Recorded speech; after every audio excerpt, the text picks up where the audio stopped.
Hello, my name is Yousef Khozmi. I work for Beacon at the Medical Specialty Building operating in Kalamazoo, Michigan. So given the time of the year transitioning between winter and spring, I think it's very important to talk about colds and allergies. Colds are typically occurring in the winter months. They are happening due to a virus. About 90 to 95% of them happen because of a viral illness.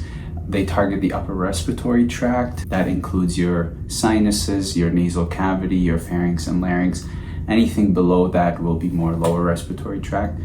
Symptoms can vary in range and severity, but typically stuffy nose, runny nose, congestion, sore throat, accompanied with a little bit of a systemic involvement, which is kind of a differentiating factor between allergies and colds. So you'll feel fatigued, run down, you want to sleep more often, sometimes spike a fever. Allergies are not occurring due to a virus. They're not contagious. They're very involving a specific person and a pollen or an allergen you are reacting to. Your immune system is having a hypersensitivity or an overreaction to an allergen, a pollen, pet dander, all these things. The symptoms include somewhat of a runny nose, teary eyes, but the discharge is clear, is not yellow or green or other colors, and it's really confined to this area. It's involved sneezing. All are reflexes that are trying to clear that allergen. Cough is less likely to be an allergy, it's more to be a cold. To really prevent that would be eliminating the allergen or the pollen or the whatever the offending agent is. Sometimes antihistamine are helpful.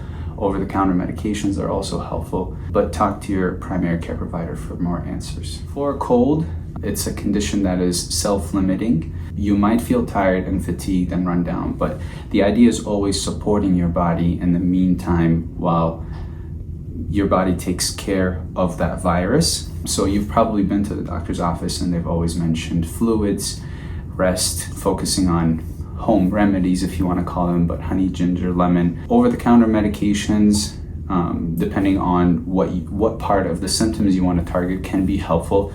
But the main idea is to really let the body take care of it and support it as much as you can. The true treatment or prevention of allergies is to avoid the allergen or the offending agent that's causing them. But you can try antihistamine over the counters depending on which ones you want to pick. Some can be more sedating than others. And at times you can use intranasal steroids to also target that runny nose and sneezing and all that stuff. So I believe the severity of the symptoms, and for example, if you want to differentiate between a cold and a flu has an abrupt onset. You go from like relaxing, being okay, to almost like a truck hit you. That's how severe the symptoms are. But in regards to a cold, it's more gradual.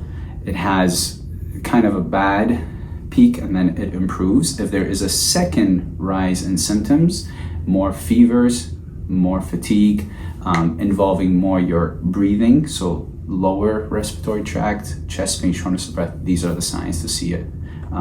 Primary care. I think in regards to colds, one of the core values is to avoid the use of antibiotics as much as possible. 90 to 95% of them are caused by viruses. Unless there are specific signs and symptoms that a doctor looks for, we should not be using antibiotics to treat colds.